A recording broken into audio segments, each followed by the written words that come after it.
The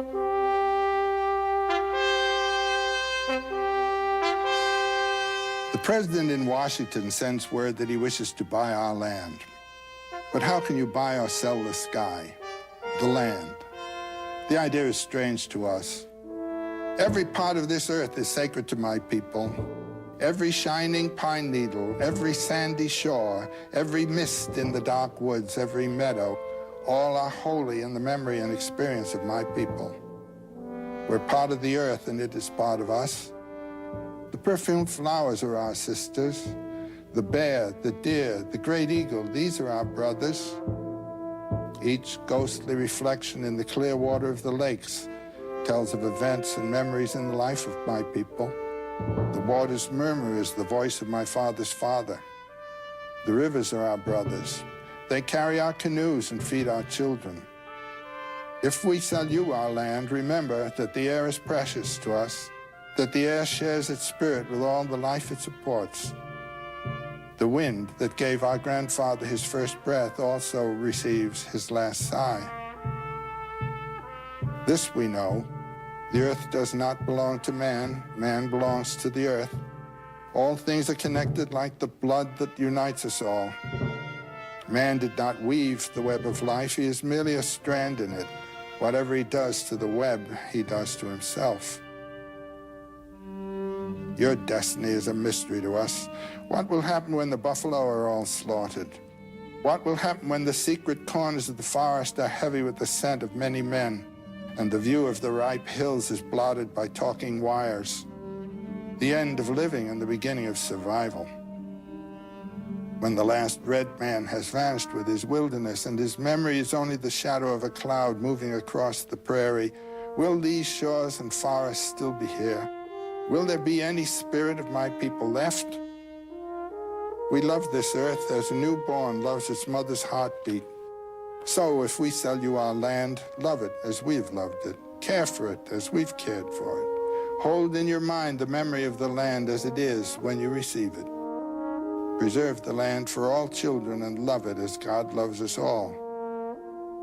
One thing we know, there's only one God. No man, be he red man or white man, can be apart. We are brothers after all.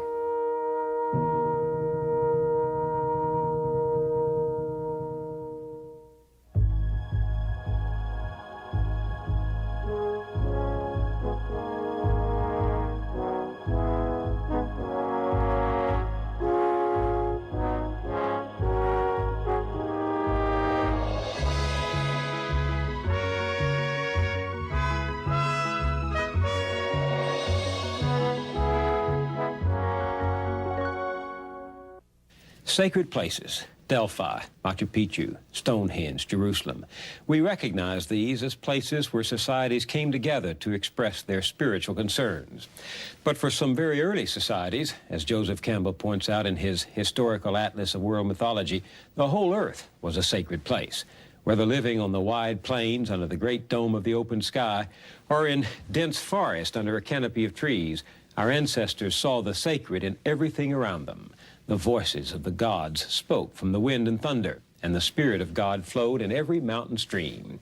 It was a geography not of city and nation states, but of sacred places, the realm of the mythic imagination.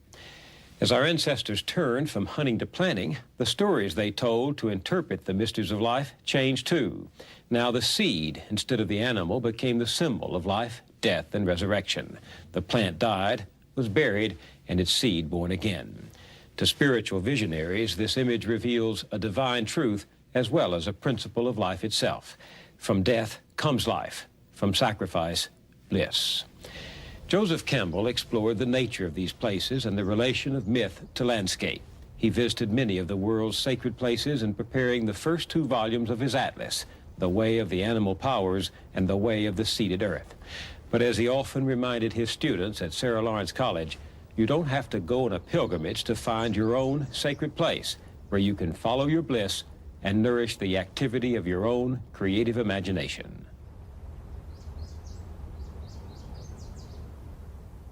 What does it mean to have a sacred place? This is a term I like to use now as an absolute necessity for anybody today. You must have a room or a certain hour a day or so where you do not know what was in the newspapers that morning. You don't know who your friends are. You don't know what you owe to anybody. You don't know what anybody owes to you. But a place where you can simply experience and bring forth what you are and what you might be. This is the place of creative incubation. And first you may find that nothing's happening there. But if you have a sacred place and use it and take advantage of it, something will happen. This place does for you what the plains did for the hunter. For them, the whole thing was a sacred place, do you see? But most of our action is economically or socially determined and does not come out of our life. I don't know whether you've had the experience I've had, but as you get older, the claims of the environment upon you are so great that you hardly know where the hell you are. What is it you intended? You're always doing something that is required of you. This minute, that minute, another minute. Where is your bliss station, you know? Try to find it. Get a phonograph and put on the records, the music that you really love. Even if it's corny music that nobody else respects. I mean, the one that you like or the book you want to read. Get it done and have a place in which to do it. You get the thou feeling of life. These people had it for the whole world that they were living in.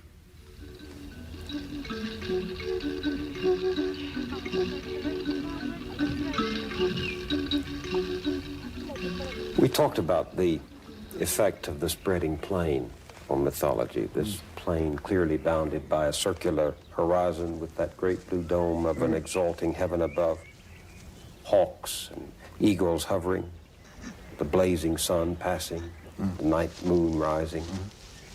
And I can see the effect on people's stories of that. But what about the people who lived in the dense foliage of the jungle? Total transformation of environment and of psychology and everything else. No horizon? No horizon. No dome of the sky? No dome of the sky.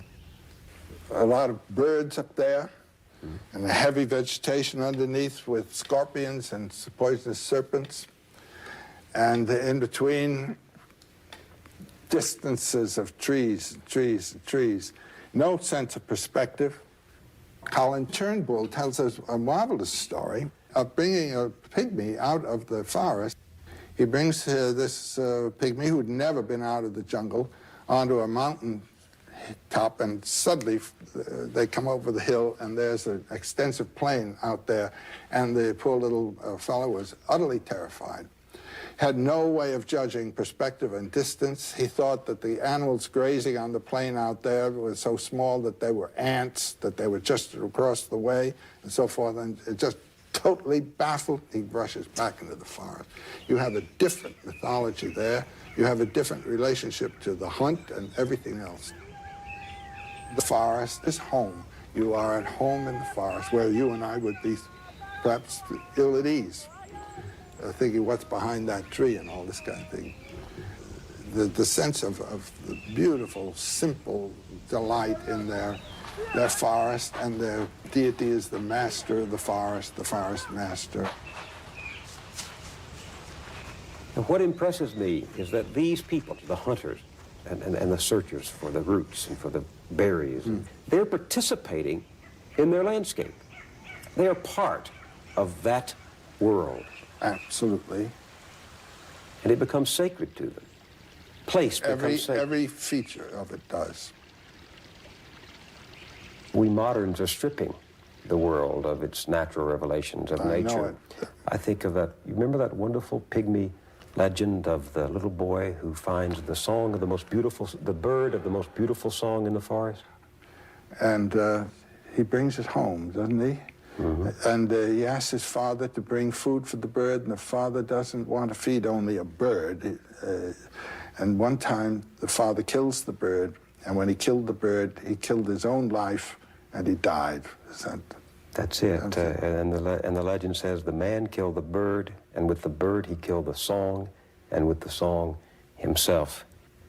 I mean, isn't that a story about what happens when human beings destroy their environment, destroy their world, destroy nature and the revelation of nature? Destroy their own nature. Human nature, too. They kill the song. Kill the song. And isn't mythology the story of the song? Mythology is the song. It's the flight of the imagination inspired by the energies of the body and in its life. What happened as human beings turned from the hunting of animals to the planting of seeds? What happened to the mythic imagination?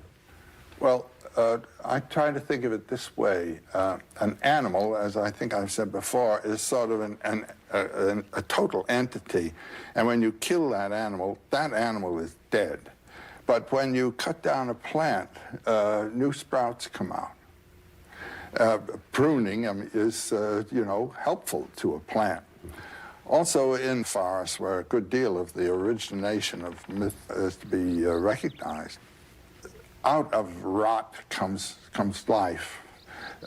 Even in these forests here of the beautiful redwoods. I was in a wonderful forest right near Mendocino, and there are some great stumps from enormous trees that were cut down some decades and decades ago. And out of them are coming these bright new little children who are part of the same plant. So there's a sense of death as not death somehow, that death is required for new, fresh life and so on. And the individual isn't quite an individual. He is a member of a plant. Jesus uses the term, where he says, I am the vine and you are the branches. That vineyard idea is a totally different one from the separate entity of the animal. And this makes a difference on the stories you tell about... Oh, the whole feeling about what life is.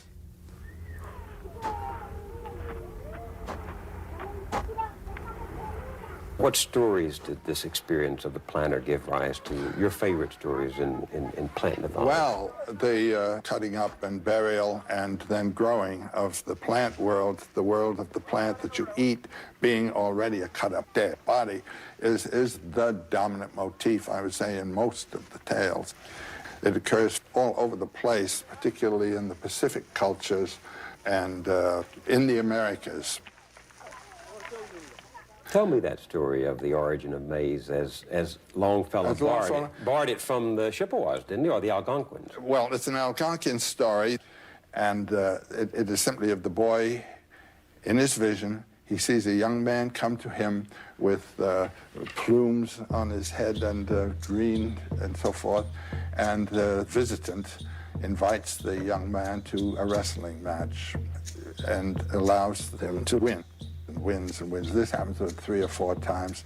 But he tells them, the last time I come, you must kill me and bury me and take care of the place where you will have buried me.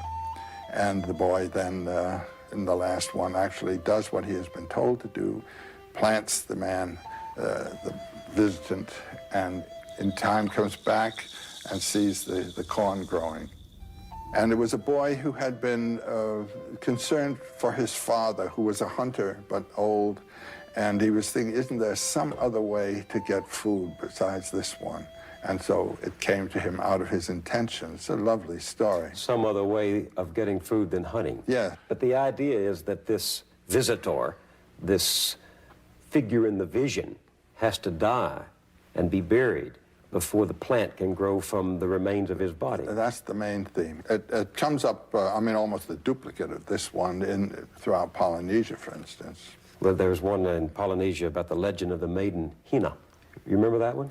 Well, all of the legends in the Polynesian area have a maiden named Hina, and she's associated with the moon. And the death and resurrection of the moon is a dominant theme. What happens to her in this legend? Well, the girl who loves to bathe in a certain pool, and there's a great eel that is swimming around in the pool, and day after day he scrapes across her thigh as she's bathing, and then one fine, lovely day he turns into a young man. And he becomes her lover for a moment, and then goes away and comes back again and back again. And then one time when he comes, he says, just as the Algonquian visitant, now next time I come to visit you, you must kill me and cut off my head and bury my head. And she does so, and there grows from the buried head a coconut tree. And when you pick a coconut and look at the coconut, you can see it's just the size of the head, and you can see eyes and things in the little nodules that simulate the head. So what you have is the same story springing up in cultures unrelated to each other. Now, what is it Well, saying? to such an extent that it's stunning. And after years and years and years of reading these things, I am still overwhelmed at the similarities in cultures that are far, far apart. There are two explanations of this. One explanation is that the human psyche is essentially the same all over the world. It is the inward aspect of the human body, which is essentially the same all over the world, with the same organs, with the same instincts, with the same impulse systems, with the same conflicts, the same fears. There is also the counter theory of diffusion.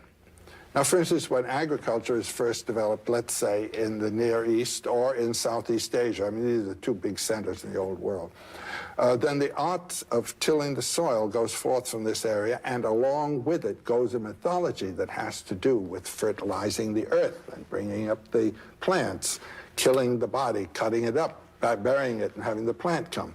That myth will go with the agricultural tradition. You won't find it in a hunting culture tradition. So that there are historical as well as psychological aspects to this problem. In all of these stories, there is someone dying, a hero dying, in order for life to appear again. What does that say to you? Let me tell you one story here. This isn't a story, this is a ritual. It's in New Guinea. And it's associated with the men's societies in New Guinea, and they are horror societies because they really enact the myth of death and resurrection and cannibalistic consumption. And you have the myth there of the buried body and the life coming out of it. You know, this is the basic myth. Now we're going to enact it. So here's this sacred field, the drums going and chants going, and then pauses. And this went on for 3 or 4 or 5 days, on and on. And rituals are boring, but they just wear you out, you know, and then you break through to something else. Then comes the great moment. The young boys who were being initiated into manhood were now to have their first sexual experience. There was a great shed of enormous logs supported by 2 uprights over here. And the young woman comes in, all ornamented as a deity.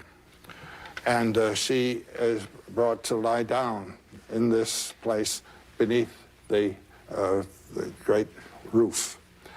And the boys then, with the drums going and chanting going on, one after another, there are about 6 boys, have their first permitted or public intercourse with the girl.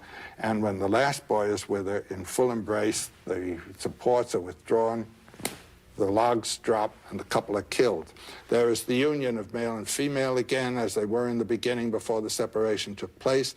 There is the union of begetting and death again, and they're both the same thing. The little pair are pulled out and roasted and eaten right that evening, enacting the myth in its essential character. Can't beat that. And the truth to That's which the sacrifice of the Mass.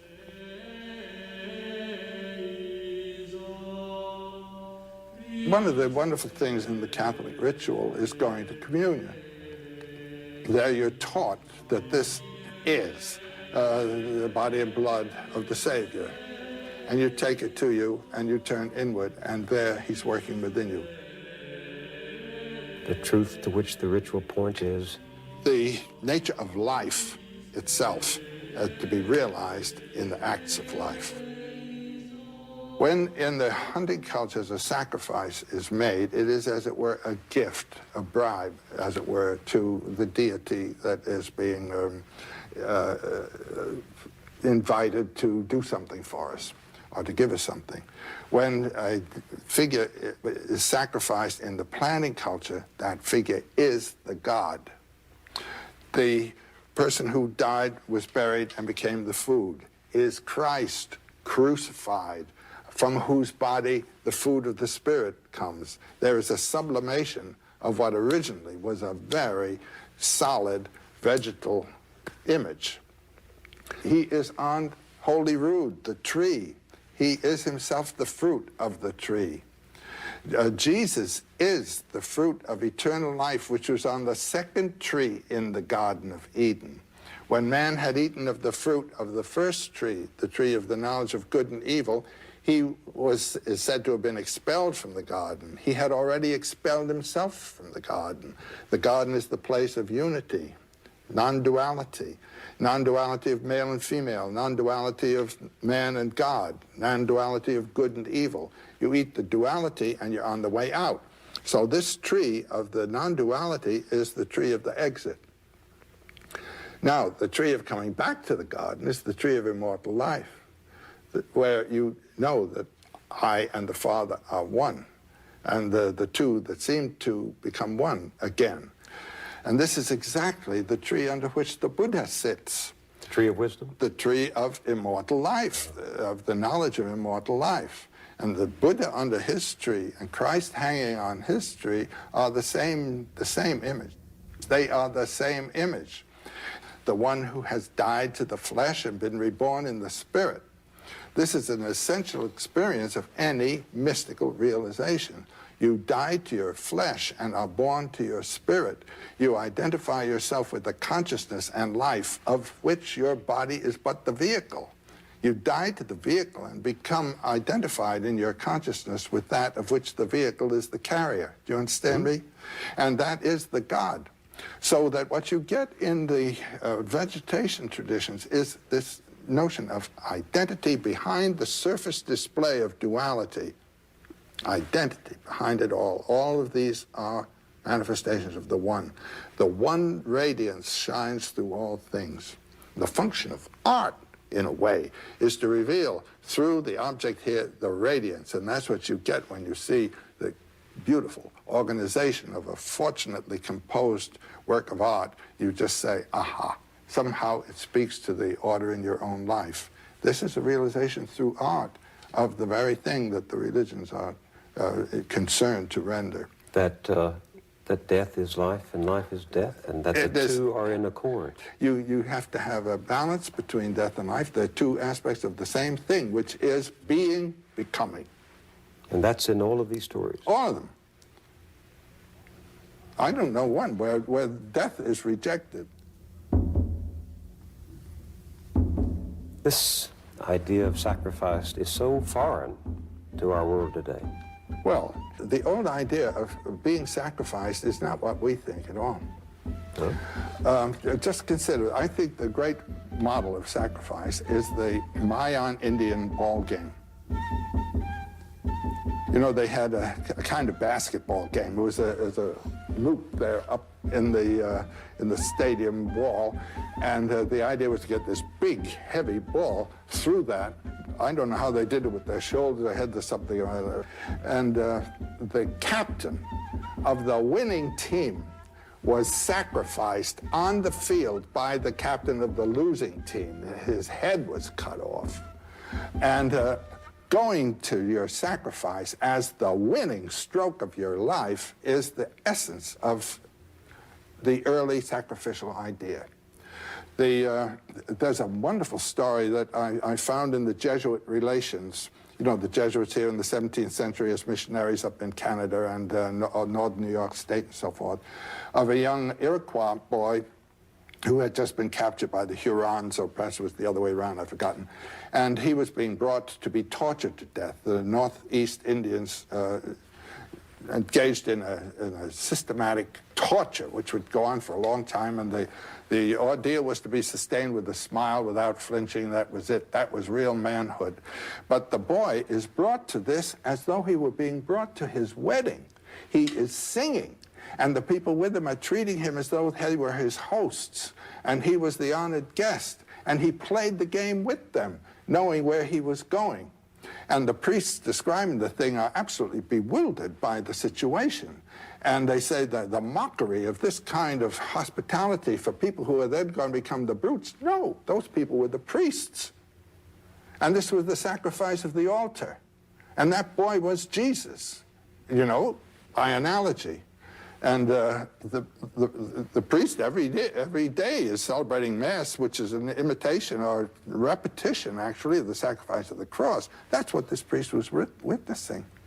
But then you have it also in the Acts of John. Jesus, before going to crucify, the Jesus dance. That's one of the most beautiful passages in the Christian tradition. In the Matthew, Mark, Luke, and John Gospels, it simply mentioned that we sang a hymn and Jesus went forth. Well, here you have the whole hymn described in a ring. Jesus in the center saying, join hands and we'll sing and we'll dance. And he says, I am this, I am that, I am so forth, so forth. Amen, amen. Oh, my God, it's grand. And then he walks out to be crucified. When you go to your death that way as a God, you are going to your eternal life. What's sad about that? Let's make it great. And they do. The God of death is the Lord of the dance. The God of death is the Lord of sex at the same time. What do you mean? It's a marvelous thing. One after another, you can see these gods. Gede, the god of the death god of the Haitian voodoo, is also the sex god.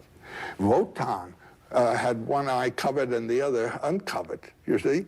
And at the same time was the Lord of life.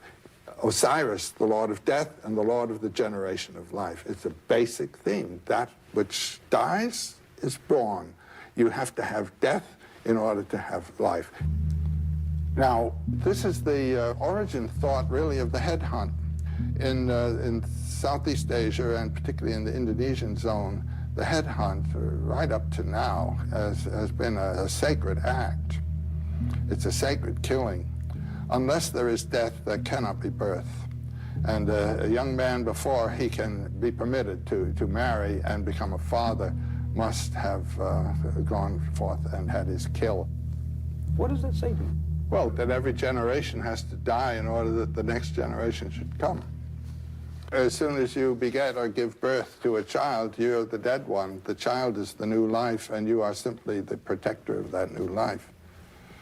Your time has come, and you know. Yeah, well, that's why there is this deep psychological association of begetting and dying. Isn't there some relationship between what you're saying and this fact that a father will give his life for his son, a mother will give her life for her child? There's a wonderful paper. I don't know whether you knew that I would love to have talked to this point. There's a wonderful paper by Schopenhauer, who's one of my 3 favorite philosophers, called The Foundation of Morality. There he asks exactly the question that you've asked.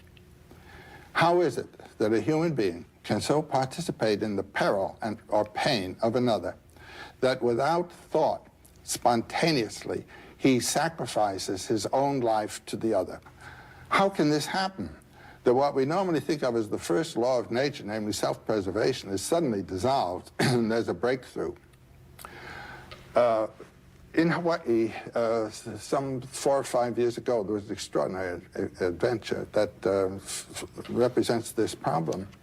There's a place there called the Pali, where the winds from the north, the trade winds from the north, come breaking through a great ridge of rocks and of mountain, and they come through with a great blast of wind. And people like to go up there to get their hair blown around and so forth, or to commit suicide, you know, like jumping off the Golden Gate Bridge.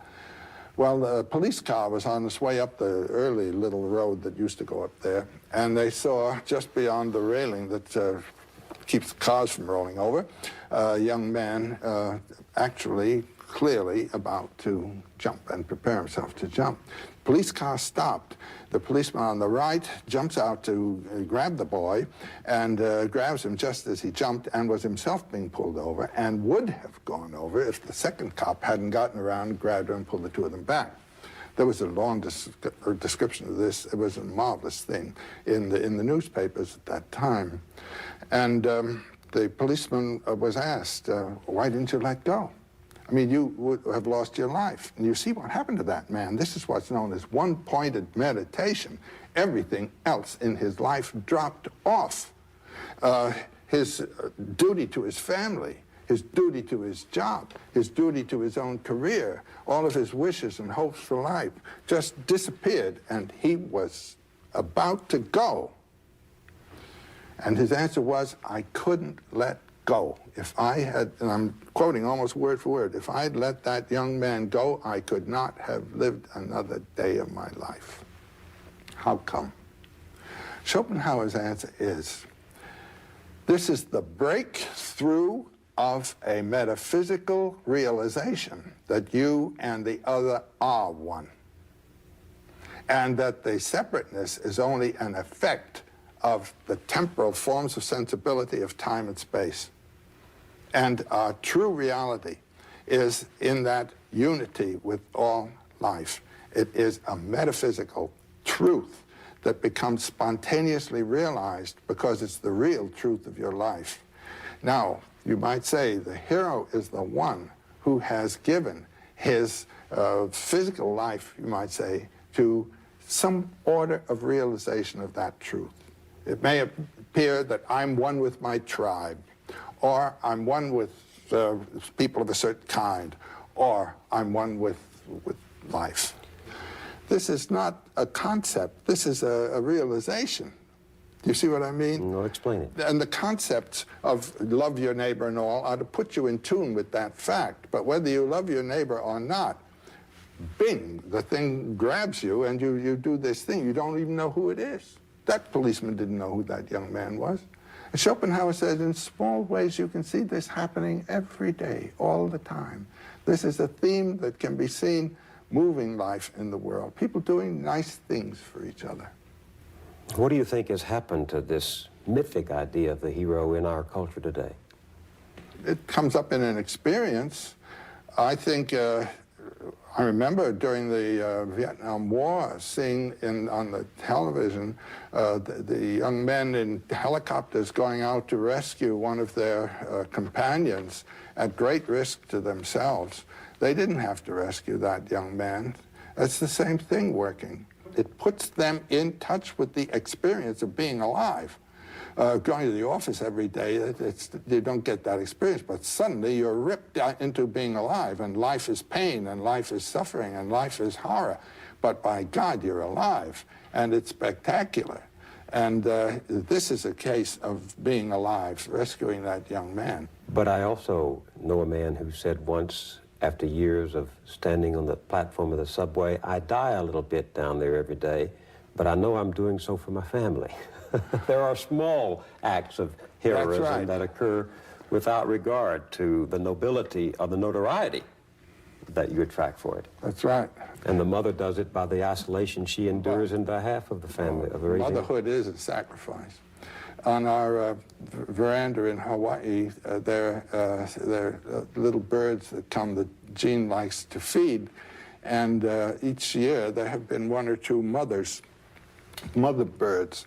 And if you've ever seen a mother bird plagued by her progeny for food, that the mother should regurgitate their meal to them, and the two of them, or five of them in one case, flopping all over this poor little mother, they bigger than she in some cases, you just think, well, this is the symbol of motherhood. This is just giving of your substance and everything to this progeny. This should be it in marriage. A marriage is a relationship. When you make a sacrifice in marriage, you're not sacrificing to the other, you're sacrificing to the relationship.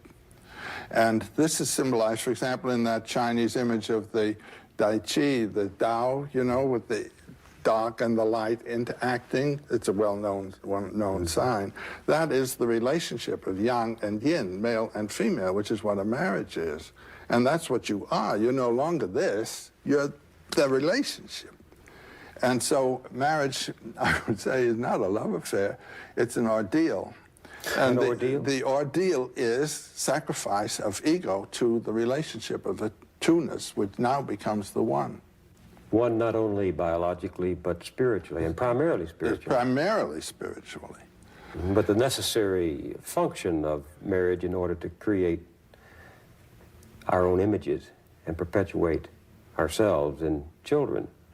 But it's not the primary one, as you say. That's really just the elementary aspect of marriage. There are two completely different stages of marriage. First is the youthful marriage, following the wonderful impulse, that nature has given us in the interplay of the sexes biologically, and in then the reproduction of children. But there comes a time when the child graduates from the family, and the family is left. I've been amazed at the number of my friends who in their 40s or 50s go apart, who have had a perfectly decent life together with the child, but they interpreted their union in terms of relationship through the child. They did not interpret it in terms of their own personal relationship to each other. Utterly incompatible with the idea of doing one's own thing. It's not one's own thing, you see. It is, in a sense, one's own thing, but the one isn't just you, it's the two together.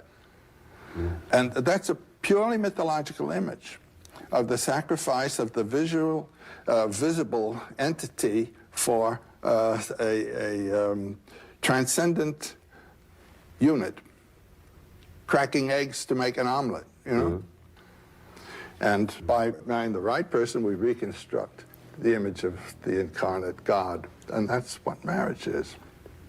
The right person. How does one choose the right person? Your heart tells you it ought to. Your inner being. That's the mystery. You recognize your other self. Well, I don't know, but there's a flash that comes and something in you knows that this is the one. What has mythology told you about death? What do you think about death? Well, the way, if one can identify with the consciousness of which the body is a vehicle and really achieve an identification with the consciousness of which the body is a vehicle, not knowing what it is, undifferentiated consciousness, one can let the body go. I like what I heard of Woody Allen, I'm not afraid to die, I just don't want to be there when it happens. You can have disengaged yourself from the body and not be there, you might say. And yet, from myth and nature that the body dies. It perishes, it rots. We're back to the beginning of the mother. So you expect it. Growing old. I mean, you know what's happening. The body is rotting. It's dying. It's losing its energy. There's more mass than energy here. And the identification then with the life which in a plant survives pruning, cutting, and even eating. The plant is right back there again. Is you might say, a biological image that is metaphorical of this spiritual mystery. There's that wonderful report of the Indians riding into the rain of bullets from Custer's men, and they're saying, it's a good day to die. It's a great day to die. They're not hanging on. That's the message of the myth. You, as you know yourself, are not the final term of your being. And you must die to that one way or another, in giving of yourself to something or in being annihilated, actually, physically, to return, you might say, or to recognize. Life is always on the edge of death, always. And one should lack fear and have the courage of life. That's the principal initiation of all of the heroic stories. What's the central story? Do you have a story that's central to this? The Sir Gawain and the Green Knight. The Green Knight, Arthur's court is in session, And there rides into the court on a great big green horse, a giant knight. And the knight says, I have a challenge. I have an adventure. I challenge anyone here to come down here and take this great big axe and cut my head off. And then 1 year from today, meet me at a green chapel, and he tells them roughly where the green chapel is, and I'll cut his head off. And the only knight who had the courage to accept this curious invitation was Gawain. And the knight gets off his horse, sticks out his neck. Gawain comes down with his axe, and there's the head. And then the knight stands up, picks up the head, gets on the horse, and rides off, says, I'll see you in a year. Well, that year, everybody was very generous to Gawain, and he rides off for the year. As the day approaches, he finds himself before a little hunter's cabin, and he thinks he'll ask advice here as to where the green chapel is, and tells him, I've got to be there in 3 days. And the hunter greets him, and Gawain tells his story, and the hunter says, well, it's the green chapel. He's just down the way here. It's about a couple of 100 yards. And why don't you just spend the next 3 days with us, and we'll entertain you, and then you can go to this adventure. All right, very well. So the hunter says, well, I've got to go out for the day on the hunt. And he says, you'll spend the night with us, and then in the morning I'll go forth, and in the evening I'll come back, and I'll give everything I will have got during the day to you, and you give to me what you will have got during the day. But in the morning, the hunter rides off, and Gawain's in bed, and in comes the hunter's gorgeous, beautiful wife. And she tickles Gawain's chin and invites him to love. Well, he's an Arthurian knight, a knight of Arthur's court, and to betray his host is the last thing that a knight can submit to, so he resists this woman. And she's very, very aggressive, and he's very, very stern in his position. And finally she says, well, let me give you a kiss anyhow. So she gives him one big smack, and that's that. In the evening, the hunter comes back with a great haul of game, throws it on the floor, and Gawain gives him a kiss. And they laugh, and that's that. Second morning, a similar event. The wife comes in, and Gawain gets 2 kisses. And the hunter comes back with about half as much gain, and he gets 2 kisses. They laugh, and that's that. The third morning, the wife comes in. Now, here's a man about to meet his death. He's about to have his head chopped off. A beautiful woman, the last moment, of the possibility of this wonderful fulfillment. And again, he resists. She gives him 3 kisses and her garter. And she says, this will protect you against any danger. The hunter comes home with just one silly, smelly fox, throws on the ground, and he gets 3 kisses, but no garter. So comes the time now to go and have your head chopped off. Do you see what the tests are of the night here? One is sex, lust, and the other is courage. So he approaches the chapel, the green chapel, with the green knight whom he's about to encounter, and he hears the knight whetting this great knife, this great axe. He comes to it, and the knight is there, certainly, the great big green fellow, and he greets him and says, okay, put your neck out there on this block and I'll chop your head off. And he lifts the axe, and he says, no, stretch out a little more. He does this 3 times. And then the axe comes down and just cuts his neck a little bit. The Green Knight says, that's for the garter. Well, this is the origin legend of the Knights of the Garter. Here's a knight who really transcended the 2 great temptations, fear of death and lust for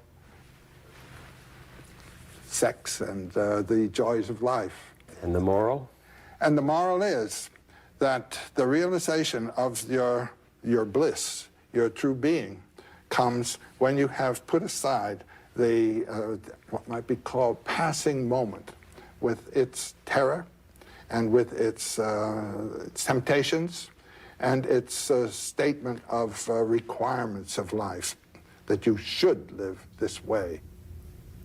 What is that story about, and I forget where it comes from, about the camel and then the lion, and along the way you lose the burden of youth? The three transformations of the spirit. Yeah. That's Nietzsche. That's the prologue to Thus Spake Zarathustra. Tell me that story. When you are a child, when you are young and a young person, you are a camel. The camel gets down on its knees and says, put a load on me. This is obedience. This is receiving the instruction and information that your society knows you must have in order to live a competent life. When the camel is well loaded, he gets up on his feet, struggles to his feet, and runs out into the desert, where he becomes transformed into a lion. The heavier the load, the more powerful the lion. The function of the lion is to kill a dragon. And the name of the dragon is Thou Shalt. And on every scale of the dragon, there is a Thou Shalt imprinted. Some of it comes from 2,000 years, 4,000 years ago. Some of it comes from yesterday morning's newspaper headline. When the dragon is killed, the lion is transformed into a child, an innocent child living out of its own dynamic. And Nietzsche uses the term ein aus sich rollendes Rad, a wheel rolling out of its own center. That's what you become. That is the mature individual. The thou shalt is a civilizing force. It turns a human animal into a civilized human being. But then the one who is thrown off the thou shalt is still a civilized human being. You see, he has been humanized, you might say, by the thou shalt system. So his performance now as a child is not simply childlike at all. He has assimilated the culture and thrown it off as a thou shalt. But this is the way in any artwork.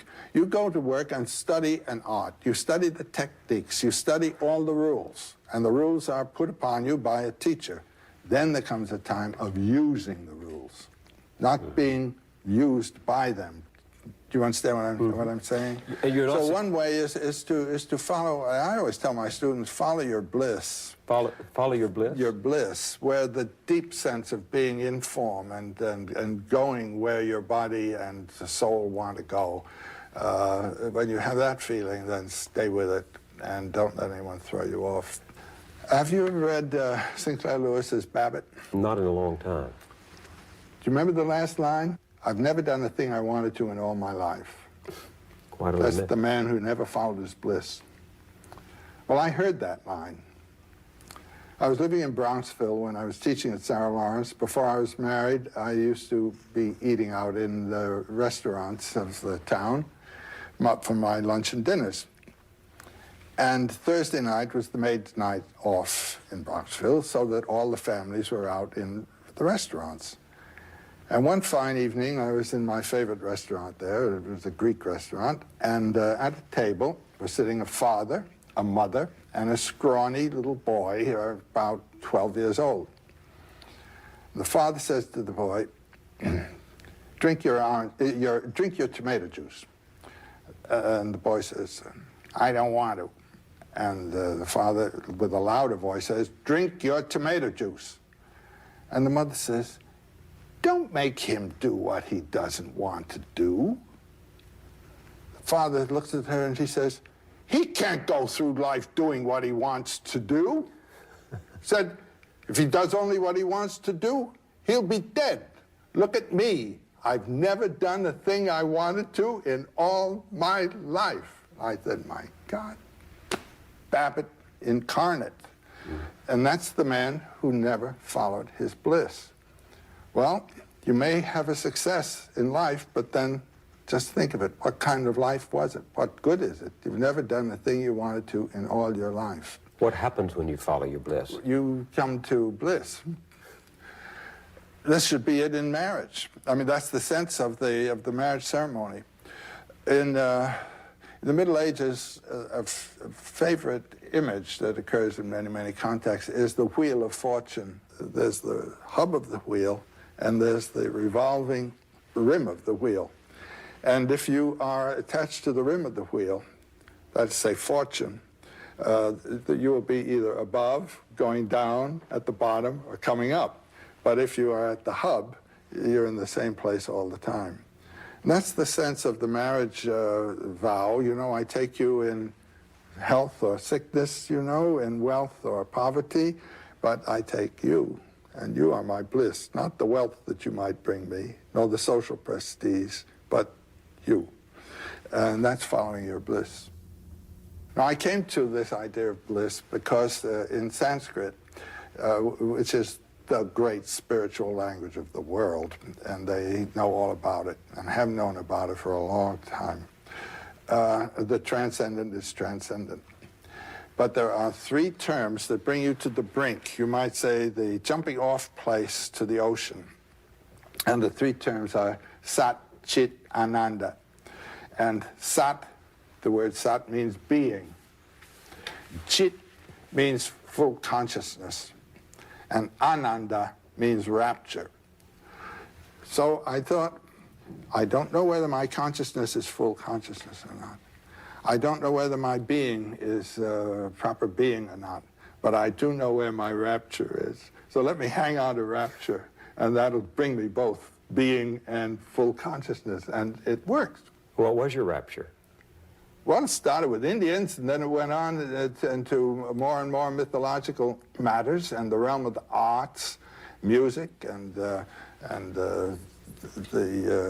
when I met Jean, then the dance came in, and this is it. Just stay with that. And one doesn't have to be a poet to do this. Carpenters do it. A poet is Farmers. simply one who's made a profession and a lifestyle of being in touch with that. Most people have to be concerned with other things. They get themselves involved in economic and other activities, or you're drafted into a war that isn't the one you're interested in, and how to hold to this umbilical, you might say, on those circumstances. That's a technique each one has to work out for himself somehow.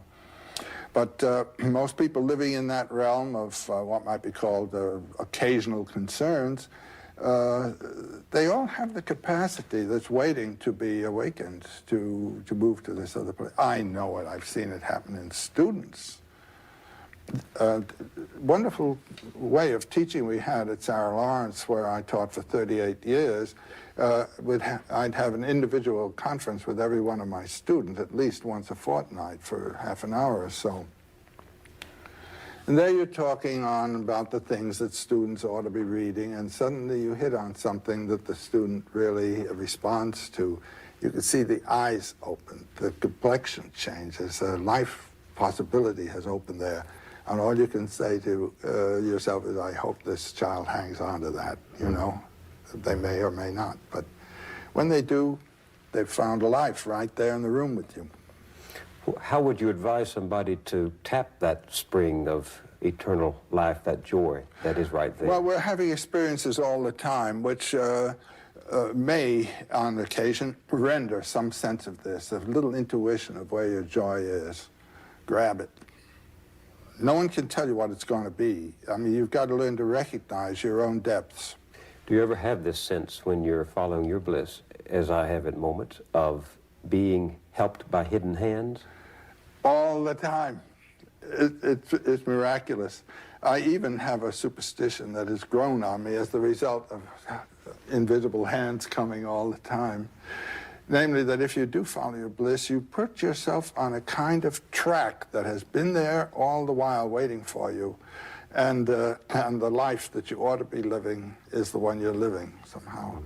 And when you can see it, you begin to deal with people who are in the field of your bliss, and they open doors to you. I say follow your bliss and don't be afraid, and doors will open where you didn't know they were going to be.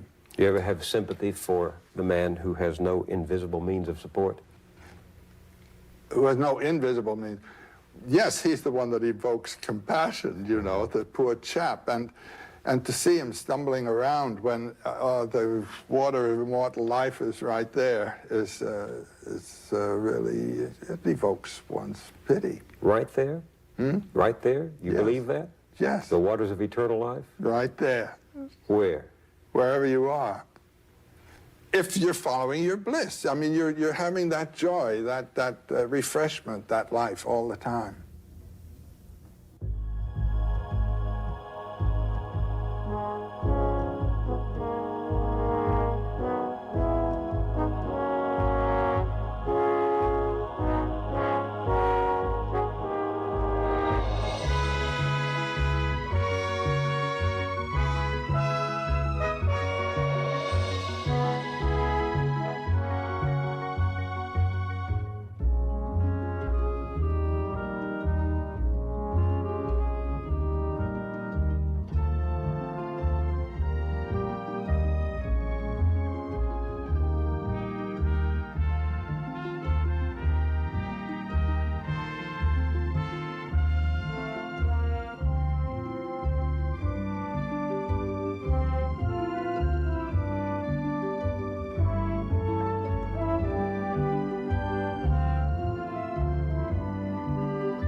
This program was made possible by a grant from the Corporation for Public Broadcasting and by this station and other public television stations. Additional funding was provided by the John D. and Catherine T. MacArthur Foundation.